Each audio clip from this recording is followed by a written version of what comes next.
한국 놈들이 감히 그들은 우리 없이는 살아남을 수 없어. 우린 그들의 최대 시장이자 보호자라고. 이 내용은 미 국방부가 은폐하려 했던 기밀입니다. 미국의 심장부 워싱턴이 멈춰섰습니다. 백악관 상황실에 When I looked 흘러나온 outside, 단 I 한마디. saw agents running around 한국이 with guns. 철수했다. 이 한 문장이 초강대국을 뒤흔든 것입니다. 군수 공급망이 붕괴되고 국방 시스템이 마비되었습니다. 트럼프 대통령은 핵심 참모진을 모아놓고 물었습니다. 도대체 한국이 무엇을 가져갔길래 이 난리냐? 그때 정보국 분석관이 내민 파일에는 충격적인 진실이 담겨 있었습니다. 한국은 우리가 생각한 것보다 훨씬 더 강했다. 그들은 언제든 우리를 멈춰 세울 수 있었다. 미국이 한국에 무릎 꿇은 그 비밀스러운 과정. 제가 직접 경험한 그 역사적 순간을 지금 공개합니다. 미국 워싱턴 DC 백악관 새벽 4시 27분, 대통령 집무실에 긴급 소집된 회의가 시작되었습니다. 제가 이 긴급회의에 참석하게 될 줄은 꿈에도 몰랐습니다. 평소 같으면 경제분석관인 저는 이런 최고위급 회의에 참석하는 일은 상상도 할 수 없었을 테니까요. 하지만 그날은 달랐습니다.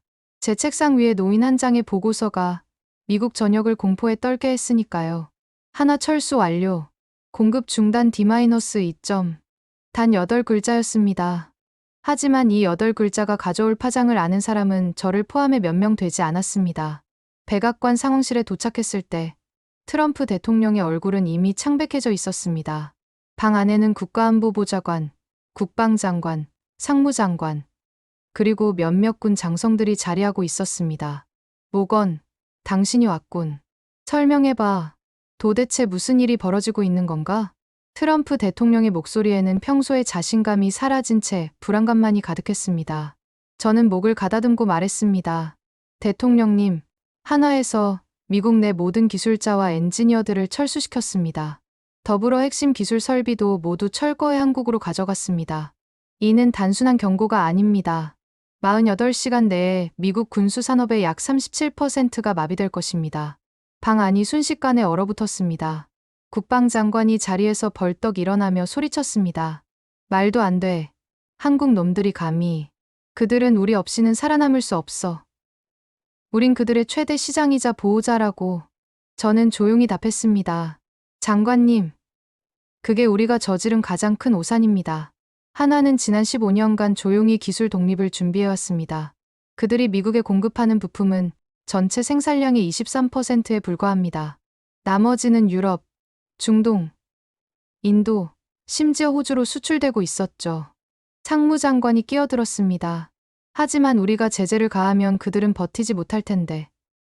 몇 달 안에 그들 경제가 무너질 거야. 저는 고개를 저었습니다. 이미 늦었습니다.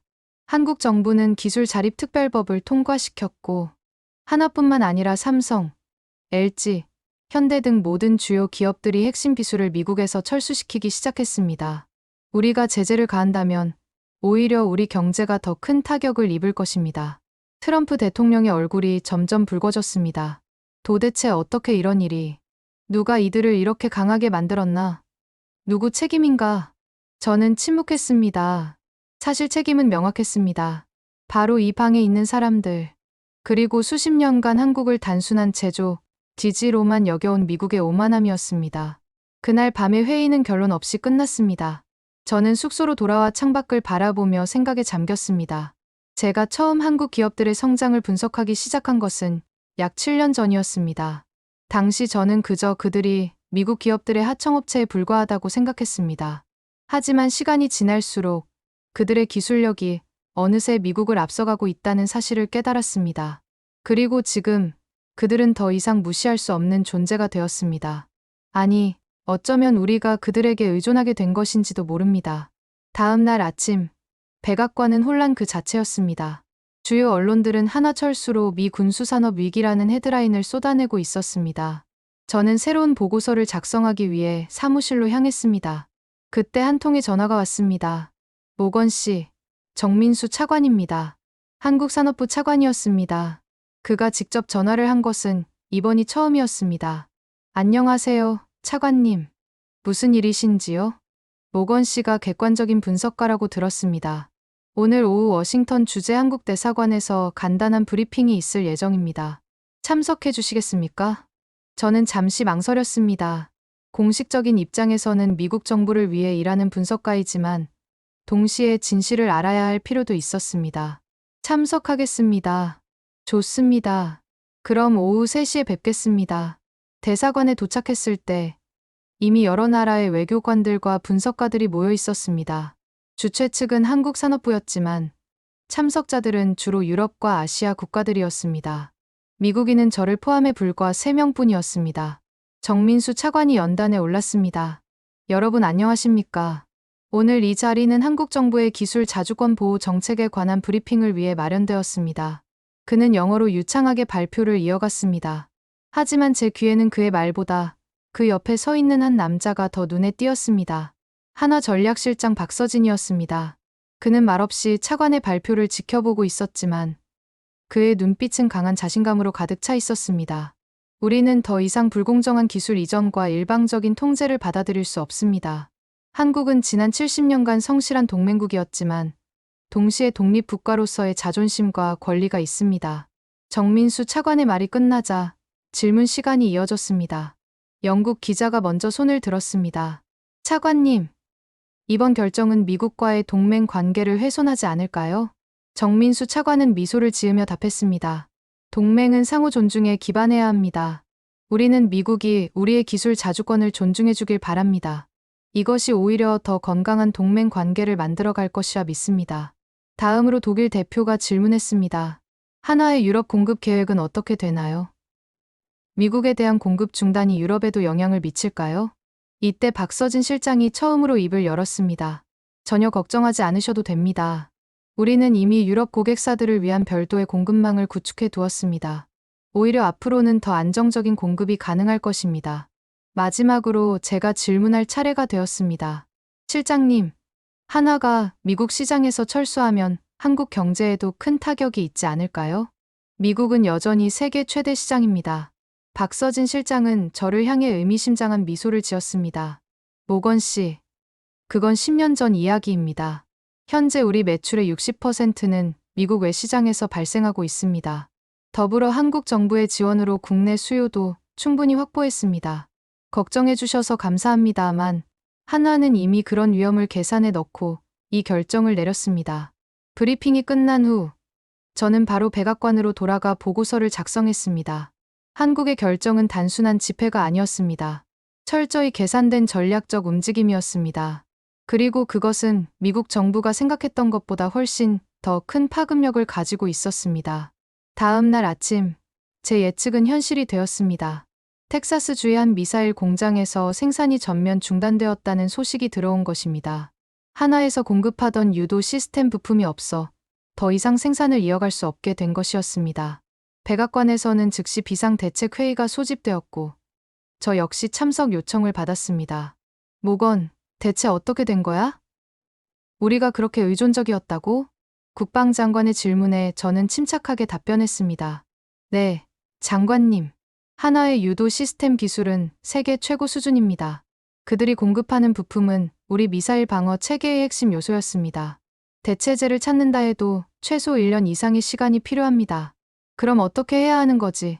한국 놈들에게 구걸이라도 하란 말인가? 트럼프 대통령이 테이블을 내리치며 소리쳤습니다. 대통령님, 구걸이 아닌 협상이 필요합니다. 그들은 분명한 조건을 제시했습니다. 기술 자주권 인정과 공정한 파트너십입니다. 말도 안 돼. 우리가 왜 그런 작은 나라에 굴복해야 하지? 국가안보보좌관이 끼어들었습니다. 대통령님, 상황이 심각합니다. 한화의 철수는 시작에 불과합니다. 이미 삼성, LG, 현대 등 다른 한국 기업들도 유사한 움직임을 보이고 있습니다. 특히 반도체 분야에서 삼성의 철수는 우리 전체 산업의 치명타가 될 것입니다. 트럼프 대통령의 얼굴이 점점 더 굳어갔습니다. 대체 어떻게 이런 일이? 우리는 세계 최강국인데. 저는 조용히 말했습니다. 대통령님, 세계는 변하고 있습니다. 더 이상 단일 강대국이 모든 것을 좌우하는 시대가 아닙니다. 한국은 지난 50년간 눈부신 발전을 이루었고 이제는 기술 강국으로 자리매김했습니다. 그들의 요구는 단순합니다. 존중받기를 원하는 것뿐입니다. 회의는 결국 대통령의 지시로 마무리되었습니다. 협상단을 꾸려 서울로 보내 그들이 원하는 것이 무엇인지 정확히 알아와 저는 그 협상단의 분석가로 합류하게 되었습니다. 사실 저는 이 임무가 성공할 가능성이 높지 않다고 생각했습니다. 미국 정부는 여전히 한국을 작은 동맹국으로 보고 있었고 그들의 진정한 역량을 인정하지 않았기 때문입니다. 서울로 향하는 비행기 안에서 저는 한국에 관한 최신 자료들을 검토했습니다. 하나는 이미 세계 5위의 방산 기업으로 성장해 있었고 그들의 기술력은 일부 분야에서는 미국을 앞서고 있었습니다. 특히 유도 시스템, 정밀 전자 장비, 그리고 에너지 저장 분야에서는 독보적인 위치에 있었습니다. 서울에 도착한 우리 협상단은 한국 정부 고위 관계자들과 첫 회의를 가졌습니다. 그 자리에는 정민수 차관과 박서진 실장도 참석했습니다. 미국 측 대표인 국무부 차관보가 말문을 열었습니다. 우리는 이 사태를 빨리 해결하고 싶습니다. 하나의 철수는 양국 모두에게 손해일 뿐입니다. 우리는 합리적인 타협을 원합니다. 정민수 차관이 차분하게 대답했습니다. 저희도 합리적인 해결을 원합니다.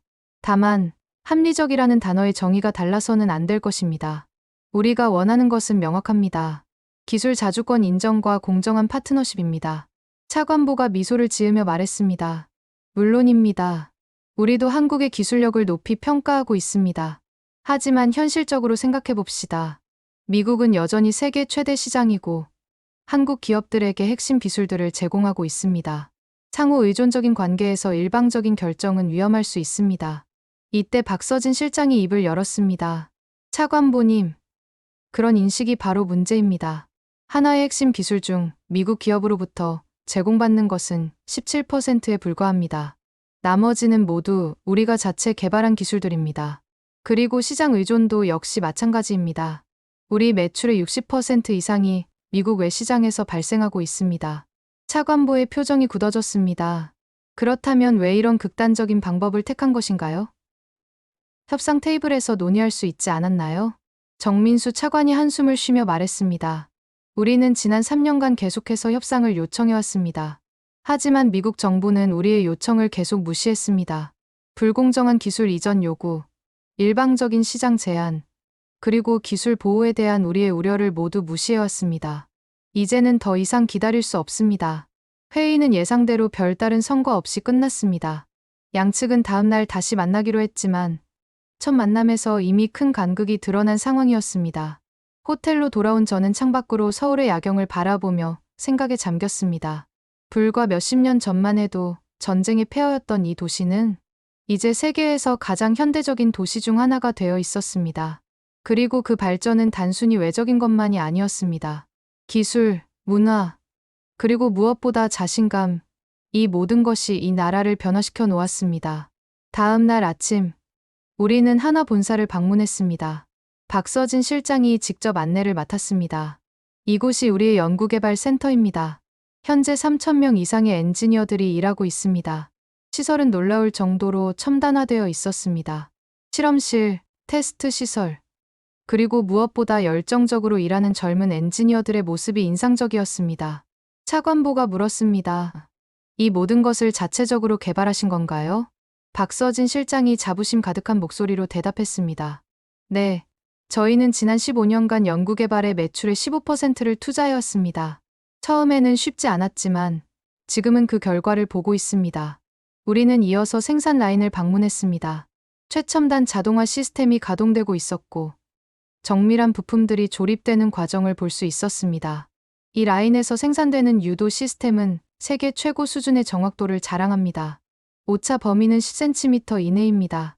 차관보도 감탄을 금치 못했습니다. 정말 인상적입니다. 하지만 여전히 궁금한 점이 있습니다. 왜 미국 시장에서 철수하기로 결정했나요? 그것은 분명 양측 모두에게 손해일 텐데요. 박서진 실장은 잠시 생각하더니 대답했습니다. 차관보님, 진정한 파트너십은 상호 존중에서 시작됩니다. 우리는 미국을 존중합니다. 하지만 그 존중이 일방적이어서는 안 됩니다. 우리가 철수를 결정한 것은 단기적인 이익 때문이 아닙니다. 장기적으로 건강한 관계를 위해서입니다. 그의 말에는 확신이 느껴졌습니다. 그것은 단순한 협상 전술이 아니라 깊은 신념에서 나오는 것이었습니다. 방문이 끝난 후 저는 협상단 숙소에서 새로운 보고서를 작성했습니다. 제 결론은 명확했습니다. 한국은 더 이상 과거의 한국이 아니었습니다. 그들은 자신들의 가치와 역량에 대한 확신을 가지고 있었고, 그것은 결코 빈말이 아니었습니다. 그리고 무엇보다 우리 미국이 생각했던 것보다 그들에 대한 의존도가 훨씬 높았습니다. 이것은 단순한 동맹국 간의 갈등이 아니라 세계 질서의 변화를 상징하는 사건이었습니다. 보고서를 제출한 후 저는 혼자서 서울 시내를 돌아다녔습니다. 그리고 우연히 한 카페에서 박서진 실장을 만나게 되었습니다. 모건 씨, 우연이군요. 앉으시겠습니까? 저는 그의 초대를 받아들였습니다. 실장님, 솔직히 말씀드리자면 저는 이번 협상이 쉽지 않을 것 같습니다. 우리 정부는 아직 상황의 심각성을 완전히 인식하지 못하고 있습니다. 박서진 실장은 커피를 한 모금 마시고 대답했습니다. 알고 있습니다. 그래서 시간이 필요합니다. 우리의 결정이 얼마나 심각한 결과를 가져올지 그들이 직접 경험해봐야 할 것 같습니다. 저는 궁금했습니다. 실장님께서는 이 상황이 어떻게 끝날 것이라고 예상하십니까? 결국은 우리가 원하는 대로 될 것입니다. 그의 말에는 확신이 가득했습니다. 그렇게 자신하시는 이유가 있으신가요? 우리는 준비가 되어 있기 때문입니다. 이것은 갑작스러운 결정이 아닙니다. 우리는 지난 10년간 이 순간을 준비해왔습니다. 기술적으로, 경제적으로, 그리고 정치적으로 모든 시나리오에 대비해왔습니다. 저는 그의 자신감에 감탄했습니다. 그것은 오만함이 아니라 철저한 준비에서 오는 확신이었습니다. 실장님, 한 가지 더 질문해도 될까요? 왜 하필 지금인가요? 왜 이 시점에 이런 결정을 내린 것인지 궁금합니다. 박서진 실장은 잠시 창밖을 바라보더니 대답했습니다. 기회의 창이 열렸기 때문입니다. 세계 질서가 재편되는 시기입니다. 미중 갈등, 유럽의 독자 노선, 그리고 신흥 강국들의 부상. 이런 시기에 우리도 우리의 위치를 확립해야 했습니다. 그리고 무엇보다 우리가 준비가 되었기 때문입니다. 10년 전이었다면 우리는 이런 결정을 내릴 수 없었을 것입니다. 그의 말은 깊은 통찰력을 담고 있었습니다. 그것은 단순한 경제적 결정이 아니라 국가적 차원의 전략적 선택이었습니다. 다음 날 백악관에서 긴급 전화가 왔습니다. 미국 내 두 번째 공장이 생산을 중단했다는 소식이었습니다.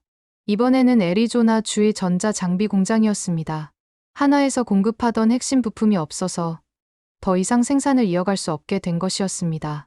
협상단 내에서는 긴급 회의가 소집되었습니다. 상황이 생각보다 빠르게 악화되고 있습니다. 우리는 좀 더 적극적으로 협상에 임해야 할 것 같습니다. 차관보의 말에 모두가 동의했습니다. 하지만 여전히 한국 측의 요구를 어디까지 받아들일 것인지에 대해서는 의견이 갈렸습니다. 기술 자주권을 인정하는 것은 문제가 없습니다. 하지만 공정한 파트너십이라는 것은 너무 모호합니다. 구체적으로 무엇을 원하는 것인지 명확히 해야 합니다. 국방부 대표의 의견이었습니다. 저는 제 생각을 말했습니다. 공정한 파트너십이란 한국 기업들이 개발한 기술을 존중하고 그들의 지적재산권을 보호하며 시장 접근에 있어서도 동등한 기회를 제공하는 것을 의미합니다. 지금까지 우리는 한국 기업들에게 일방적인 기술 이전을 요구하고 그들의 미국 시장 접근을 제한해왔습니다. 차관보가 고개를 끄덕였습니다. 이제 상황을 정리해보겠습니다. 우리는 한국 측의 기술 자주권을 인정하고 공정한 파트너십을 구축하기 위한 구체적인 방안을 논의할 준비가 되어 있습니다. 이것을 한국 측에 전달하겠습니다. 그날 오후 우리는 다시 한국 정부 관계자들과 만났습니다. 차관보가 새로운 제안을 전달했습니다. 우리는 한국의 기술 자주권을 존중하고 공정한 파트너십을 구축하기 위해 노력할 준비가 되어 있습니다. 구체적으로는 지적재산권 보호 강화, 시장 접근성 확대, 그리고 공동 연구개발 프로젝트 확대를 제안합니다. 정민수 차관은 이 제안을 신중하게 들었습니다. 의미 있는 진전입니다. 하지만 여전히 몇 가지 중요한 문제가 남아 있습니다. 특히 국가 안보를 이유로 한 일방적인 제재 가능성에 대한 우려가 있습니다. 이에 대한 보장이 필요합니다. 차관보가 대답했습니다. 그 부분은 법적, 제도적 장치를 통해 해결할 수 있을 것입니다. 구체적인 방안을 논의해 봅시다. 그렇게 본격적인 협상이 시작되었습니다. 그것은 단순한 문제 해결을 넘어선 새로운 관계를 정립하는 과정이었습니다. 협상이 진행되는 동안 미국 내 상황은 점점 더 악화되었습니다. 세 번째, 네 번째 공장들도 생산을 중단하기 시작했고 이는 단순히 군수산업에만 국한된 것이 아니었습니다. 첨단 전자제품, 자동차, 심지어 의료기기 분야까지 영향을 받기 시작했습니다. CNN은 특별 보도를 통해 이 사태의 심각성을 전했습니다. 한국 기업들의 미국 철수로 인한 경제적 타격이 예상보다 훨씬 큰 것으로 나타났습니다. 전문가들은 이것이 단순한 무역 갈등이 아니라 기술 의존성의 위험성을 보여주는 사례라고 지적합니다. 특히 충격적이었던 것은 미국 내 여론의 변화였습니다. 처음에는 한국을 비난하는 목소리가 많았지만 점차 미국 정부의 오만함과 준비 부족을 지적하는 의견들이 늘어났습니다. 워싱턴 포스트는 사설을 통해 이렇게 썼습니다. 우리는 너무 오랫동안 우리 자신을 대체 불가능한 존재로 여겨왔다. 그러나 세계는 변하고 있으며 한국과 같은 나라들은 더 이상 단순한 협력국이 아니라 경쟁자이자 동등한 파트너로 성장했다. 이제 우리는 이러한 현실을 받아들이고 새로운 관계를 구축해야 할 때다. 이런 여론 변화는 협상에도 영향을 미쳤습니다. 미국 정부는 점점 더 한국 측의 요구를 진지하게 받아들이기 시작했습니다. 협상 7일째, 마침내 잠정적인 합의안이 도출되었습니다. 미국은 한국 기업들의 기술 자주권을 공식적으로 인정한다. 양국은 기술협력위원회를 설립하여 공정한 기술 교류를 촉진한다. 미국은 한국 기업들에 대한 일방적인 제재를 자제하고 모든 분쟁은 공동위원회를 통해 해결한다. 한국 기업들은 단계적으로 미국 내 공급을 재개한다. 이 합의안은 양국 정상의 최종 승인을 기다리는 상태였습니다. 워싱턴으로 돌아가기 전날 저녁, 저는 다시 한번 박서진 실장을 만났습니다. 실장님, 이번 협상이 원하시던 대로 진행된 것 같습니다. 축하드립니다. 박서진 실장은 미소를 지으며 대답했습니다. 감사합니다. 하지만 이것은 시작에 불과합니다.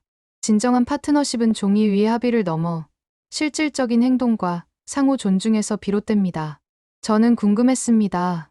실장님은 정말 처음부터 이런 결과를 예상하셨나요?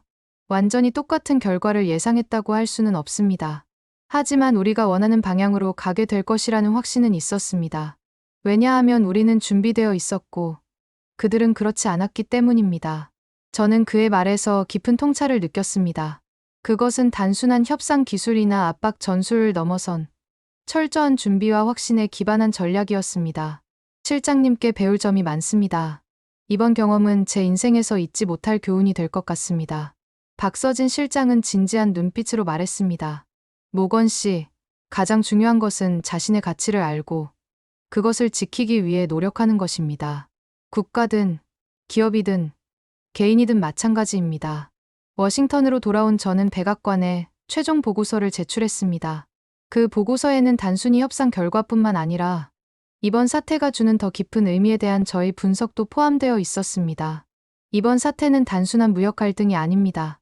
이는 세계 질서의 변화, 그리고 미국의 위치에 대한 근본적인 질문을 던지고 있습니다. 더 이상 단일 강대국이 모든 것을 좌우하는 시대가 아닙니다. 우리는 이제 다양한 국가들과 동등한 파트너십을 구축해야 합니다. 특히 한국과 같이 기술적으로 앞서 있는 국가들에 대해서는 더욱 그러합니다. 제 보고서는 대통령을 포함한 핵심 관계자들에게 전달되었습니다. 그리고 며칠 후 트럼프 대통령은 한국과의 합의안을 승인했습니다. 미국과 한국 간의 새로운 협력 체계가 공식화되면서 세계 각국의 반응도 다양했습니다. 유럽 국가들은 이번 합의를 새로운 국제 질서의 시작으로 평가했고, 일본과 같은 아시아 국가들은 아시아 기술 강국의 부상에 주목했습니다. 특히 인상적이었던 것은 중국의 반응이었습니다. 중국 외교부 대변인은 각국의 기술 주권이 존중받아야 한다며 이번 합의를 긍정적으로 평가했습니다. 이는 중국 역시 자국의 기술 주권을 중요시하고 있다는 메시지였습니다. 합의 후 한 달이 지났을 때 저는 한국을 다시 방문할 기회가 있었습니다. 이번에는 미한기술협력위원회 미국 측 대표단의 일원으로서였습니다.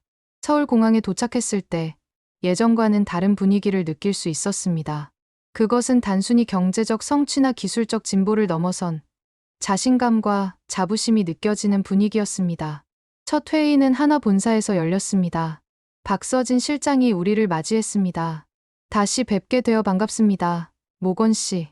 이번에는 더 좋은 분위기에서 만나게 되어 기쁩니다. 회의는 매우 생산적으로 진행되었습니다. 양측은 향후 협력 방안에 대해 구체적인 계획을 논의했고, 특히 첨단 기술 분야에서의 공동 연구 프로젝트에 많은 관심을 보였습니다. 회의가 끝난 후 박서진 실장이 저를 따로 불러 이야기를 나누었습니다. 모건 씨, 이번 기회에 우리 연구소를 좀 더 자세히 보여드리고 싶습니다. 관심 있으신가요? 저는 기꺼이 그의 제안을 받아들였습니다. 우리는 한화의 핵심 연구시설로 향했습니다. 이곳은 우리의 미래 기술 연구소입니다. 현재 약 500명의 연구원들이 차세대 기술 개발에 매진하고 있습니다. 연구소 내부는 놀라울 정도로 첨단화되어 있었습니다. 특히 인상적이었던 것은 에너지 저장 시스템 연구실이었습니다. 이것은 우리가 개발 중인 새로운 배터리 시스템입니다. 기존 리튬이온 배터리보다 에너지 밀도가 3배 높고 충전 시간은 15로 줄였습니다. 저는 감탄을 금치 못했습니다. 놀랍습니다. 이런 기술이 실용화된다면 전기차뿐만 아니라 전체 에너지 산업에 혁명이 일어날 것입니다. 박서진 실장은 자부심 가득한 목소리로 대답했습니다. 그것이 바로 우리가 목표로 하는 바입니다. 단순히 따라가는 것이 아니라 새로운 길을 개척하는 것이죠. 연구소 투어를 마치고 우리는 근처 카페에서 차를 마시며 이야기를 나눴습니다. 실장님, 솔직히 말씀드리면 저는 한국의 기술력이 이 정도까지 발전해 있을 줄은 몰랐습니다. 미국 내에서는 여전히 한국을 제조업 강국으로만 보는 시각이 많습니다. 박서진 실장은 미소를 지으며 대답했습니다. 그것이 바로 우리의 전략적 장점이었습니다. 우리는 조용히 하지만 꾸준히 혁신해왔습니다. 그리고 이제 그 결과가 드러나고 있는 것이죠. 저는 궁금했습니다. 한국이 이렇게 빠르게 발전할 수 있었던 비결은 무엇일까요? 박서진 실장은 잠시 생각하더니 대답했습니다. 여러 요인이 있겠지만 가장 중요한 것은 위기를 기회로 바꾸는 능력이라고 생각합니다. 한국은 역사적으로 많은 위기를 겪어왔습니다. 전쟁, 경제 위기, 자원 부족 등. 하지만 우리는 그 위기를 극복하는 과정에서 오히려 더 강해졌습니다. 예를 들어 자원이 부족했기 때문에 더 효율적인 기술을 개발할 수밖에 없었고, 작은 내수 시장 때문에 처음부터 글로벌 시장을 목표로 해야 했죠. 그의 말은 깊은 통찰력을 담고 있었습니다. 그것은 단순한 성공 스토리가 아니라 역경을 극복하며 성장한 한 국가의 진정한 모습이었습니다. 그리고 또 하나 중요한 것은 교육입니다. 한국 사람들은 교육을 매우 중요시합니다. 그래서 우수한 인재들이 계속해서 배출되고 이들이 다시 혁신을 이끌어가는 선순환 구조가 형성되어 있습니다. 저는 고개를 끄덕였습니다. 한국의 교육열은 세계적으로도 유명했습니다. 실장님의 말씀을 들으니 한국의 성공이 우연이 아니라 체계적인 노력의 결과라는 것을 알 수 있네요. 맞습니다. 그리고 이제 우리는 새로운 도전을 준비하고 있습니다. 단순히 따라잡는 것이 아니라 앞서 나가는 것을 목표로 하고 있죠. 그의 말에서 저는 한국의 미래에 대한 비전과 확신을 느낄 수 있었습니다. 워싱턴으로 돌아온 후 저는 한국에서의 경험을 바탕으로 새로운 보고서를 작성했습니다. 제목은 변화하는 세계 질서와 미국의 대응 전략이었습니다. 그 보고서에서 저는 한국과 같은 신흥 기술, 강국들과의 관계를 어떻게 발전시켜 나가야 하는지에 대한 제 생각을 담았습니다. 우리는 더 이상 세계를 미국과 그 외 국가들로 나누는 사고방식을 버려야 합니다. 대신 각국의 강점과 특성을 인정하고 상호 보완적인 관계를 구축해야 합니다. 특히 한국과 같이 특정 분야에서 세계 최고 수준의 기술력을 보유한 국가들과는 동등한 파트너십을 발전시켜 나가야 합니다. 제 보고서는 예상보다 큰 반향을 일으켰습니다. 특히 국방부와 상무부에서 많은 관심을 보였고 몇몇 정책 입안자들은 저를 직접 만나 더 자세한 이야기를 들으려 했습니다. 한국과의 새로운 협력 체계가 자리 잡기 시작하면서 미국 내에서도 변화의 바람이 불기 시작했습니다. 정부는 자국 내 기술 발전을 위한 투자를 확대했고 교육 시스템 개혁에도 나섰습니다. 이는 한국의 사례가 주는 교훈을 받아들인 결과였습니다. 몇 달 후 저는 뜻밖의 제안을 받았습니다. 바로 미한기술협력위원회의 미국 측 수석 대표로 활동해달라는 제안이었습니다. 그것은 저에게 큰 도전이자 기회였습니다. 제안을 받아들인 후 저는 다시 한국을 방문하게 되었습니다. 이번에는 보다 공식적인 역할로서였습니다. 서울에서의 첫 공식 회의에서 저는 미국 측을 대표하여 연설했습니다. 우리는 이제 새로운 시대를 맞이하고 있습니다. 그것은 어느 한 나라가 지배하는 시대가 아니라 여러 국가들이 각자의 강점을 가지고 상호 협력하는 시대입니다. 미국과 한국은 이러한 새로운 질서의 선도적인 모델이 될 수 있습니다. 그 자리에는 박서진 실장도 참석해 있었습니다. 그는 제 연설이 끝난 후 따뜻한 박수를 보내주었습니다. 회의가 끝난 후 저는 그와 다시 한번 개인적인 대화를 나눌 기회가 있었습니다. 실장님, 이제 저는 새로운 역할을 맡게 되었습니다. 양국 간의 협력을 더욱 발전시키기 위해 최선을 다하겠습니다. 박서진 실장은 진심 어린 목소리로 대답했습니다. 모건 씨, 당신이 이 역할을 맡게 되어 매우 기쁩니다. 당신은 우리나라와 우리 문화를 이해하려는 진정한 노력을 보여주었습니다. 그리고 그것이 바로 진정한 협력의 시작입니다. 그의 말에서 저는 깊은 신뢰와 기대를 느낄 수 있었습니다. 실장님, 한 가지 더 여쭤보고 싶은 것이 있습니다. 이번 사태를 통해 한국이 얻은 가장 큰 교훈은 무엇일까요? 박서진 실장은 잠시 생각하더니 대답했습니다. 우리는 자신감을 얻었습니다. 우리의 기술력, 우리의 역량, 그리고 우리의 가치를 세계가 인정한다는 자신감을요. 그리고 동시에 책임감도 느끼게 되었습니다. 이제 우리는 단순히 따라가는 위치가 아니라 새로운 길을 개척하는 위치에 서 있습니다. 그것은 큰 책임을 수반합니다. 그의 말은 깊은 통찰력과 함께 한국이 앞으로 나아갈 방향을 암시하고 있었습니다. 그리고 당신에게도 질문이 있습니다. 모건 씨, 이번 경험을 통해 당신이 얻은 가장 큰 교훈은 무엇인가요? 저는 진지하게 대답했습니다. 저는 진정한 강함에 대해 다시 생각하게 되었습니다. 강함이란 단순히 크기나 자원의 많고 적음이 아니라 지혜와 인내, 그리고 원칙을 지키는 용기에서 온다는 것을 배웠습니다. 한국은 그 모든 면에서 정말 강한 나라입니다. 우리의 대화는 깊은 상호 이해와 존중 속에서 이어졌습니다. 그리고 그것이 바로 우리가 추구하는 진정한 파트너십의 시작이었습니다. 시간이 흐르면서 미국과 한국의 새로운 협력 체계는 점차 공고해졌습니다. 양국은 첨단 기술 분야에서 여러 공동 프로젝트를 진행했고, 그 성과는 세계적으로도 주목받았습니다. 특히 차세대 에너지 저장 시스템 개발 프로젝트는 큰 성공을 거두었습니다. 한화의 배터리 기술과 미국의 재료공학이 결합하여 기존 배터리보다 성능이 5배 향상된 새로운 에너지 저장 시스템을 개발한 것입니다. 이는 전기차, 신재생 에너지, 그리고 우주 탐사에 이르기까지 다양한 분야에 혁명적인 변화를 가져올 것으로 기대되었습니다. 이 프로젝트의 성공은 동등한 파트너십이 얼마나 큰 시너지를 발휘할 수 있는지 보여주는 좋은 사례가 되었습니다. 한국 방문 1년 후, 저는 국제기술협력 포럼에서 기조연설을 맡게 되었습니다. 그 자리에는 전 세계 30여 개국의 정부 관계자, 기업인, 그리고 전문가들이 참석했습니다. 저는 연설에서 미국과 한국의 새로운 협력 모델을 소개하며 이것이 앞으로의 국제 관계에 어떤 의미를 갖는지 설명했습니다. 우리는 이제 지배가 아닌 협력의 시대를 맞이하고 있습니다. 어느 한 나라가 모든 것을 주도하는 것이 아니라 각국이 자신의 강점을 살려 함께 발전하는 시대입니다. 미국과 한국의 새로운 협력 모델은 이러한 미래의 청사진을 제시하고 있습니다. 연설이 끝난 후 많은 참석자들이 저에게 다가와 더 자세한 이야기를 듣고 싶어 했습니다. 특히 개발도상국들의 관심이 뜨거웠습니다. 그들은 한국의 성장 모델과 기술 자립 전략에 큰 관심을 보였습니다. 저는 그들에게 한국의 성공이 단순한 경제적 성취가 아니라 국가적 비전과 전략, 그리고 교육과 인재 양성에 기반한 종합적인 결과라는 점을 강조했습니다. 포럼이 끝난 후 저는 한국 대표단과 함께 저녁 식사를 했습니다. 그 자리에는 박서진 실장도 함께했습니다. 모건 씨, 오늘 연설 정말 인상적이었습니다. 당신은 우리의 관계를 정말 잘 이해하고 계시네요. 저는 감사의 마음을 전했습니다. 실장님, 이 모든 것은 실장님과 한국 분들이 보여주신 비전과 리더십 덕분입니다. 저는 그저 그것을 세계에 전하는 역할을 했을 뿐입니다. 식사 중에 박서진 실장이 흥미로운 이야기를 꺼냈습니다. 모건 씨, 우리 한화는 새로운 프로젝트를 준비하고 있습니다. 우주 탐사용 에너지 시스템입니다. 미국 나사와 협력하여 진행하고 싶은데 당신의 도움이 필요할 것 같습니다. 저는 즉시 관심을 보였습니다. 정말 흥미로운 프로젝트군요. 제가 어떤 도움을 드릴 수 있을까요?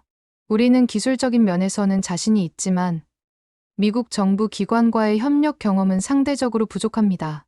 특히 나사와 같은 기관은 독특한 문화와 시스템을 가지고 있죠. 당신이 그 가교 역할을 해주셨으면 합니다. 저는 기꺼이 그의 제안을 받아들였습니다. 물론입니다. 최선을 다해 돕겠습니다. 이런 프로젝트야말로 우리가 추구하는 진정한 협력의 좋은 사례가 될 것입니다. 그렇게 우리는 또 하나의 야심찬 프로젝트를 시작하게 되었습니다. 시간이 흐르면서 미국과 한국 간의 협력은 더욱 다양한 분야로 확대되었습니다. 기술, 과학, 문화, 교육 등 거의 모든 영역에서 양국은 긴밀한 협력 관계를 구축했습니다. 특히 주목할 만한 것은 양국 간의 인적 교류가 크게 증가했다는 점입니다. 많은 미국 젊은이들이 한국의 대학과 연구소에서 공부하고 일하기 시작했고, 반대로 한국의 인재들도 미국에서 다양한 경험을 쌓았습니다.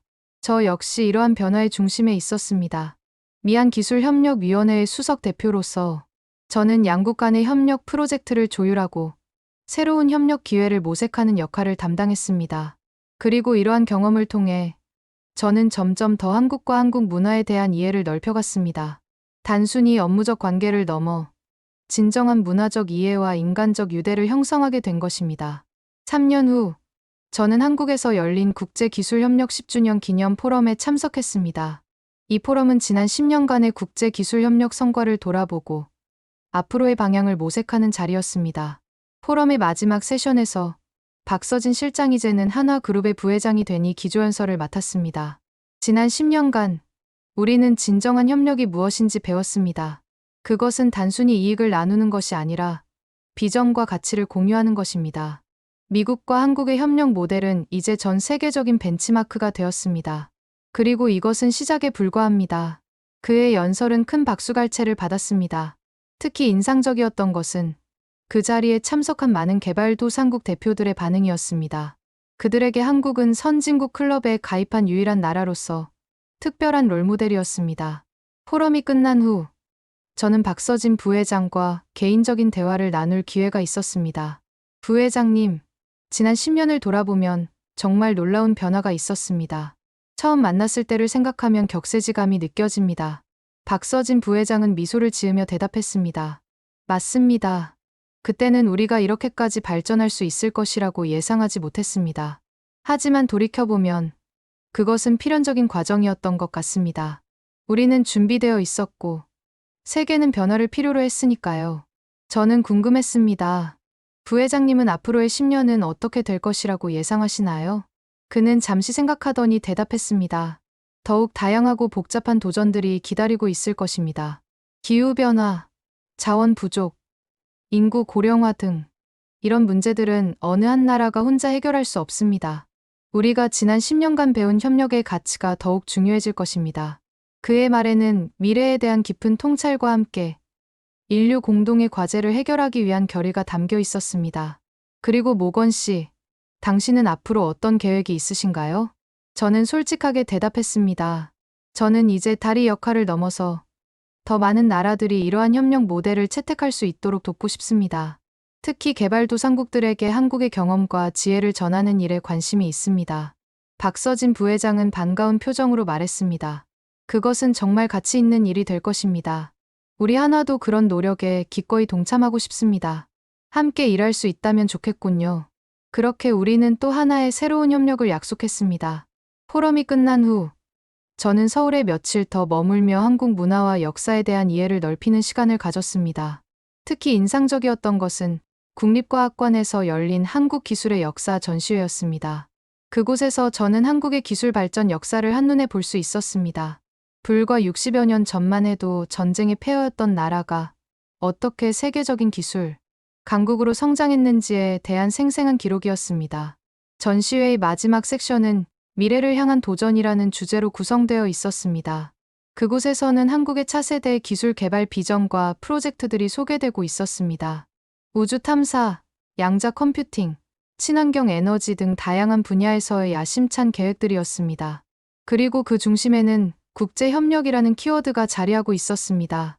한국은 자신들의 경험을 바탕으로 국제사회와의 협력을 통해 인류 공동의 문제를 해결하고자 하는 의지를 분명히 보여주고 있었습니다. 전시회를 둘러본 후 저는 깊은 감동을 느꼈습니다. 그것은 단순한 기술 발전의 이야기가 아니라 역경을 극복하고 꿈을 실현해 온 한국과의 영감을 주는 여정이었습니다. 워싱턴으로 돌아온 후 저는 이러한 경험과 생각들을 담은 책을 쓰기 시작했습니다. 제목은 새로운 세계 질서 협력과 존중의 시대였습니다. 그 책에서 저는 미국과 한국의 관계 변화를 중심으로 세계 질서가 어떻게 변화하고 있는지, 그리고 그것이 어떤 의미를 갖는지에 대한 제 생각을 담았습니다. 우리는 이제 단일 패권의 시대에서 다중 협력의 시대로 전환하고 있습니다. 이는 단순한 힘의 균형 변화가 아니라 국제 관계의 본질적 변화를 의미합니다. 상호 존중과 협력이 새로운 질서의 핵심 가치가 될 것입니다. 책은 출판 즉시 큰 반향을 일으켰고 여러 언어로 번역되어 전 세계적으로 읽히게 되었습니다. 특히 한국어판은 베스트셀러가 되었고 많은 한국인들에게 새로운 시각을 제공했다는 평가를 받았습니다. 그로부터 5년이 지난 지금 저는 제 예상이 현실이 되는 것을 목격하고 있습니다. 한국의 기술 자주권 선언으로 시작된 새로운 국제 질서는 이제 전 세계로 확산되었습니다. 우리가 설립한 국제기술협력센터는 현재 60개국이 참여하는 글로벌 네트워크로 성장했고 하나의 우주 에너지 기술은 인류의 화성 탐사를 현실로 만들었습니다. 지난달 UN 본부에서 열린 신국제 질서 선언 기념식에서 박서진 회장 전 부회장은 각국 정상들 앞에서 감동적인 연설을 했습니다. 한국은 역사를 통해 배웠습니다. 진정한 강함은 다른 일을 지배하는 것이 아니라 함께 성장하는 데서 온다는 것을. 우리가 오늘 이 자리에 있을 수 있는 것은 끊임없이 도전하고 결코 포기하지 않았기 때문입니다. 세계가 한국에게 배운 가장 중요한 교훈은 바로 이것입니다. 국가의 크기는 중요하지 않습니다. 중요한 것은 그 국가가 품은 꿈의 크기입니다. 그의 연설이 끝나자 전 세계 지도자들이 기립박수를 보냈습니다. 그 순간 저는 깨달았습니다. 이제 한국은 단순한 경제 강국이 아니라 세계의 미래를 설계하는 비전 리더가 되었다는 것을. 오늘날 전 세계 젊은이들은 삼성, 현대, 하나와 같은 한국 기업들에서 일하기를 꿈꾸고 서울대학교와 카이스트는 하버드와 MIT보다 더 많은 지원자를 유치하고 있습니다. 한국의 기술혁신 모델은 글로벌 스탠다드가 되었고 K문화는 단순한 유행을 넘어 세계인의 일상에 깊숙이 자리 잡았습니다. 지금 제가 이 이야기를 전하는 이유는 단 하나입니다. 한국이 보여준 불가능을 가능으로 바꾸는 힘은 우리 모두에게 있다는 것을 알려드리고 싶었기 때문입니다. 위기 앞에서 절대 무릎 꿇지 않고 원칙을 지키며 끊임없이 준비하는 자세. 그것이 바로 한국이 세계에 가르친 가장 귀중한 교훈입니다. 여러분은 이 이야기를 어떻게 생각하시나요? 한국의 강경 대응법이 세계 질서를 바꾼 이 역사적 순간에 대해 여러분의 의견이 궁금합니다. 댓글로 여러분의 생각을 나눠주시고 이런 감동적인 한국의 이야기를 더 알고 싶으시다면 구독과 좋아요 부탁드립니다. 다음에는 또 다른 대한민국의 놀라운 도전과 승리 이야기로 찾아뵙겠습니다.